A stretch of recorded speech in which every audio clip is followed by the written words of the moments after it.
Okay, so let's start the session by going over how last week went in the family. Okay, it was all right. There was there's a little bit of tension in the mornings, um, getting ready for school. Um, D kind of has some issues with like transitioning. It seems like so waking up and then doing the breakfast thing, getting dressed. It seems like it's a little bit too much for her. So we kind of have to remind her to stay focused. Um, What are the behaviors that make you think that it's a little too much for her? um, well, one when like when she's getting dressed, um, she seems to kind of stop and dawdle, and she takes her. I don't know if you would say taking her time, but she's not real focused on a task. You know, I think I clocked her at about 10 to 15 minutes to get dressed one morning, and just keep reminding her, okay, let's gotta get dressed. Gotta keep moving. So, And is that her normal to need that much reminding with tasks, or would this be more specific to transition times and specifically getting dressed, as you mentioned? not specifically getting dressed. It seems like it's kind of up and down. It really just depends on the day. Sometimes she is laser focused and she's very proactive with what needs to be done. Um, Other times, you have to remind her quite a few times. You gotta keep eating. Let's stay on task. So I don't really know if I could say if it's normal or regular. So Sometimes yes, sometimes no. a bit unpredictable Yeah, I guess. with her attention and focus on tasks. Yeah. What are the other family members doing during this time? Well,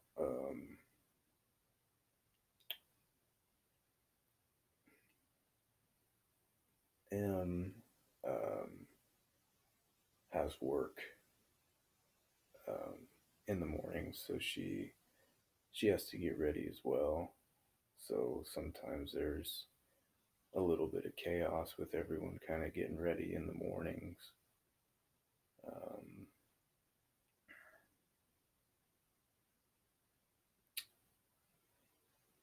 Usually, that's if we have a clash between M and D.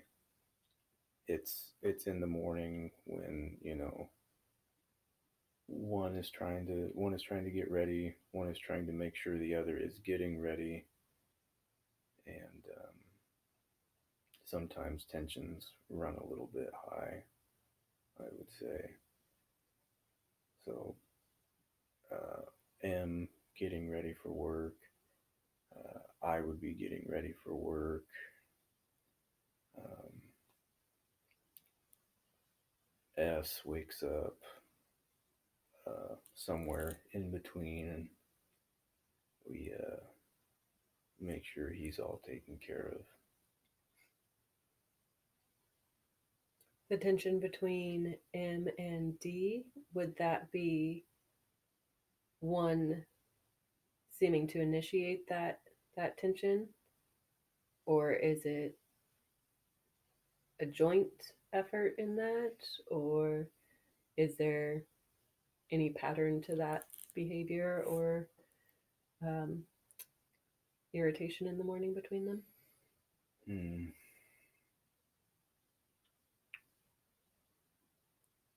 I would say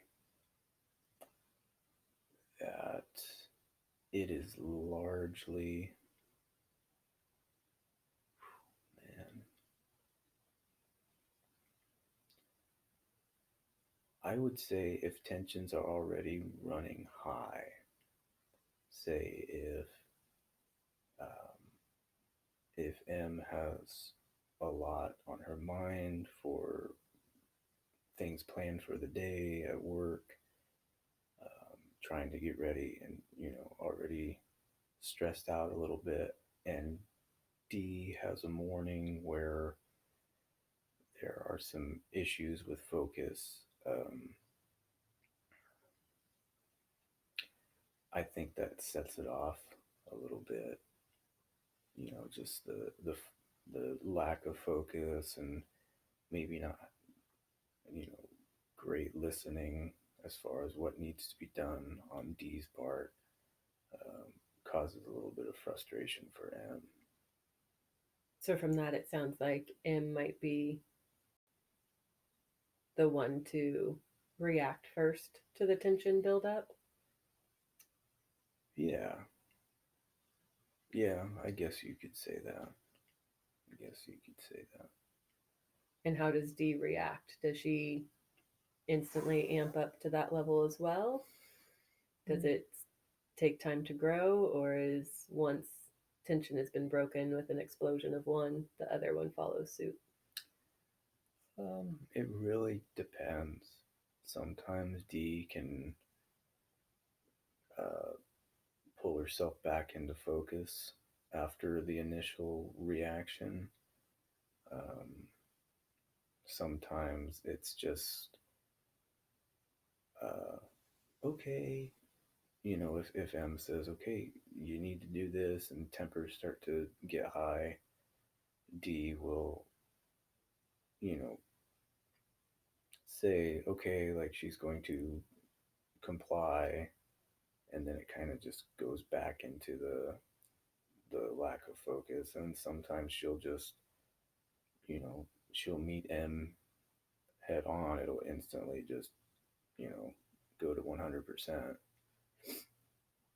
But it really just, it depends on the day. So there's times that it sounds like that extra pressure put on D by M encourages D to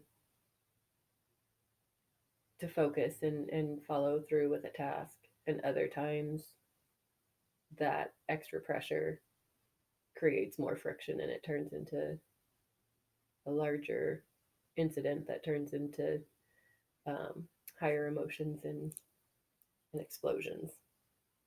Would Yeah, that be an accurate statement? yeah, yeah. I think that's pretty accurate.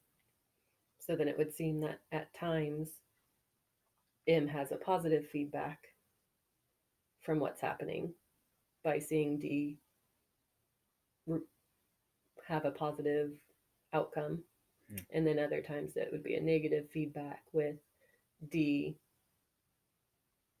maybe getting more amped up and emotional and not complying. Yeah, Would that be accurate? That could go either way. I say that's pretty spot on. Yeah. So, what is S doing during the times of friction between M and D? S is completely different, opposite. It's what they say is, night and day, and it's totally true. He's usually just sitting on the couch and enjoying his morning. Once he wakes up a little bit, if he's a little more awake, um, he's a little more talkative and a little more um, interactive with us. But when M and D are having issues,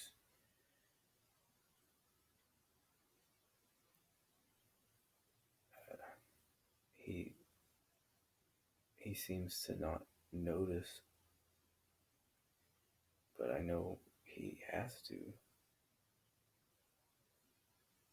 I mean, he's got to see it and hear it, but he just acts like he doesn't, I guess. What are you doing during the times that M and D are escalated?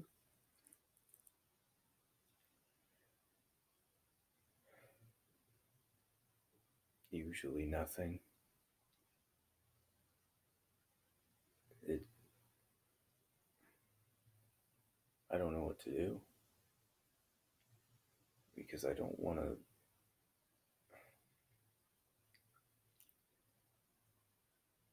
step in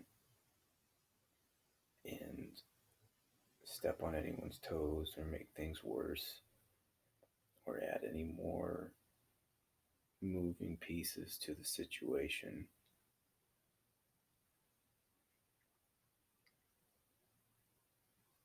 But really, I just don't know what I would say. When I was growing up, there was no conflict in the house. And if there was, it was very hush hush. I never knew about it. I only ever heard my dad raise his voice once to my mom. So now, in any situation with like raised voices or any kind of confrontation, I don't respond to it very well. And I don't know how helpful that is for M&D. Maybe it depends on the situation. Are there times that you feel that you could interject and it would be helpful, or even if are there times that you want to interject but hold yourself back? Or is it that there is never a time that you feel um, propelled to intervene? I want to. I want to jump in and just say some magic word to fix both sides, you know, but I don't know what I would say or what I would do if anyone really needs defending. Who's like, who should I be an advocate for? Do you feel that you have to pick a side, or would there be a way to navigate this where you are a third party coming in and you're not taking a side, but you are intervening? I'm, I'm sure that there probably is a way to do that, but I don't have those skills to negotiate those situations. I think the first real confrontation I had, I was probably 16, so I'm not real well versed in dealing with conflict. Do you feel that M and or D would receive your intervening well, or is part of your holding yourself back due to fear of how that will be received? I think there is fear there. I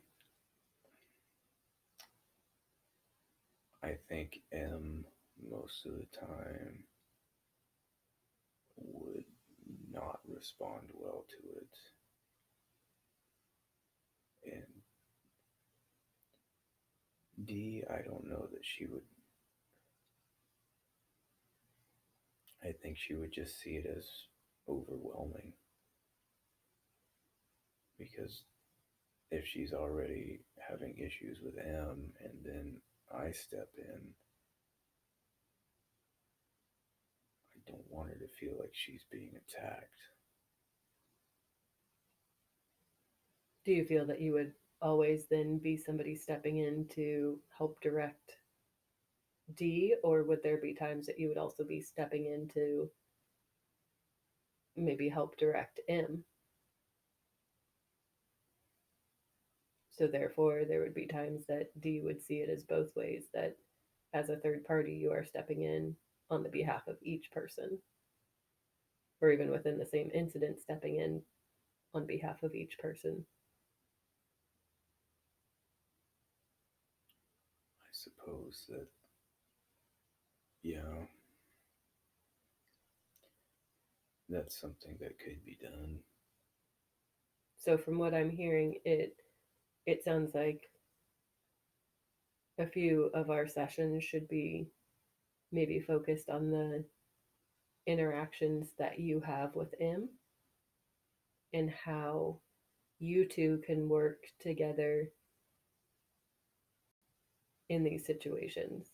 So that way it could maybe decrease or eliminate the fear that you feel when you want to step in but are unsure of how that'll be received. And from there, you guys can be a more united front going forward. And in that case, it would only serve to help Dee in her times of decreased self regulation. Is that something that you would be receptive to? Yeah.